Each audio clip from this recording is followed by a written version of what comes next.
अस्सलाम वालेकुम वरहमतुल्लाहि वबरकातुहू। मैं इस वीडियो में आपको इमामुना मेहदी मौऊद अलैहिस्सलाम की दूसरी हिजरत कल्पी का वाक़या सुनाने की शहादत हासिल करने जा रहा हूँ।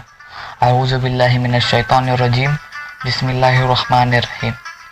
हज़रत बंदगी मियाँ शेख बीक रज़ियल्लाहु तआला अन्हु। इस मुकाम पर हज़रत बंदगी मियाँ शेख बीक रज़ियल्लाहु तआला अन्हु एक और साहिब के साथ गाँव में गए थे। वहाँ बाज़ लोग रो रहे थे। हज़रत के पूछने पर लोगों ने बताया कि उनका सरदार मर गया है। हज़रत शेख बीक ने इस मुर्दे को देखकर फरमाया, ये शख्स आदमी नहीं मरा है। उसका हाथ पकड़कर कहा कि उठ जाओ।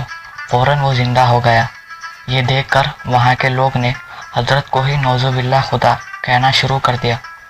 इससे डर कर हज़रत मियाँ बीक वहाँ से दौड़ कर मेहदी मौऊद अलैहिस्सलाम की खिदमत में आए। मेहदी मौऊद अलैहिस्सलाम ने मजमे को दूर करने का हुक्म दिया और हज़रत शेख बीक से असल वाक़या सुना और फरमाया, बहरहाल तुम अपने हाथों अब रुसवा हुए हो। इस वाक़े से मेहदी मौऊद अलैहिस्सलाम फ़िक्रमंद हुए। 3 दिन का रोज़ा, जिसको सौम विसाल कहते हैं, रख लिया। मुनाजात मेहदी कबूल हुई। ए बारे खुदा, मेरी पैरवी करने वालों को बलाए करामत में मुब्तला ना फरमा। हक ताला का फरमान आया कि तेरे वास्ते से तेरी पैरवी को हमने करामत की बला से रिहाई दी। इस्तान ईमान गुफ्तान कुफ्र अस्त। हज़रत शेख बीक रज़ियल्लाहु तआला अन्हु को तजल्ली रूही दीदार हुई और आपने इमामुना की मौजूदगी में नारा लगाया कि हमा हक अस्त, सब हक है। इमामुना अलैहिस्सलाम ने फरमाया, सिर्फ कहते ही हो या दिखाते भी हो। शेख रज़ियल्लाहु तआला अन्हु ने फिर वही कहा। इमामुना अलैहिस्सलाम ने फरमाया, दानिस्तान ईमान गुफ्तान कुफ्र अस्त। हान जाना ईमान है, कहना कुफ्र है। इमामुना मेहदी मौऊद अलैहिस्सलाम के अल्फाज दानिस्तान ईमान गुफ्तान कुफ्र अस्त वहदतुल वजूद के मसले की शरीयत की रोशनी में बलीग मुकम्मिल भरपूर तशरीह है। जहाँ तक हमारा महदूद मुतलिया है, इमामुना ने ये इरशाद सिर्फ एक बार ही और मियाँ बीक से ही फरमाया। किसी और मामले पर आपने दानिस्तान ईमान गुफ्तान कुफ्र नहीं फरमाया। बीबी बिकिया रज़ियल्लाहु तआला अन्हा। इसी मुकाम कल्पी में राजा की बेटी बीमार थी और इमामुना अलैहिस्सलाम के पास गुर्दे की तसीर से सेहत याब हो गई। राजा ने आपको खिदमत इमामुना में पेश किया। हज़रत मेहदी मौऊद अलैहिस्सलाम ने कबूल फरमाकर आपका नाम बीबी बिकिया रखा और बीबी इलादती की खिदमत में पेश फरमा दिया।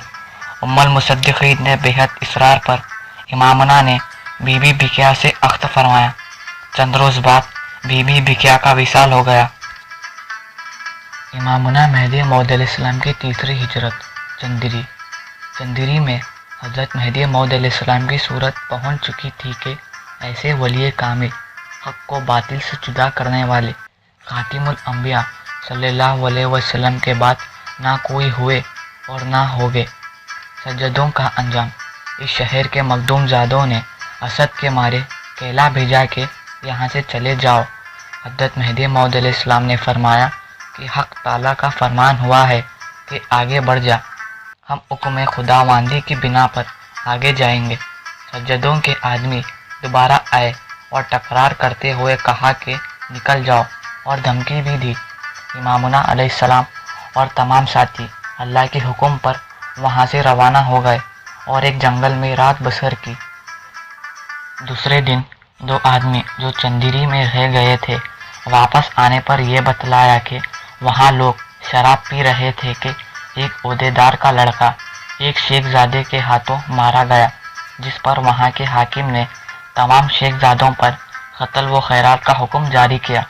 गैरों को आग लगा दी गई और औरतों बच्चों के साथ बदतमीज़ी की गई।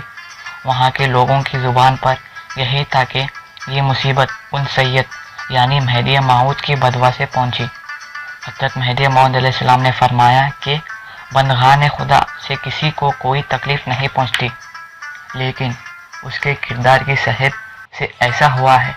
फिर ये अहद सुनाई जिसका तर्जुमा है, जो तुम्हारी मुसीबत पड़ती है तो उस गुनाह की वजह से जो तुम्हारे हाथों ने किया है। इसके बाद का वाक़या मैं आपको पार्ट 6 में सुनाऊंगा। اور ایسے ہی اور ویڈیوز دیکھنا ہے تو ہمارے چینل کو سبسکرائب کریں اور پاس والے بیل آئکن کو ضرور دبائیں، جس سے ہمارے ویڈیوز آپ کو جلد سے جلد ملتے رہیں۔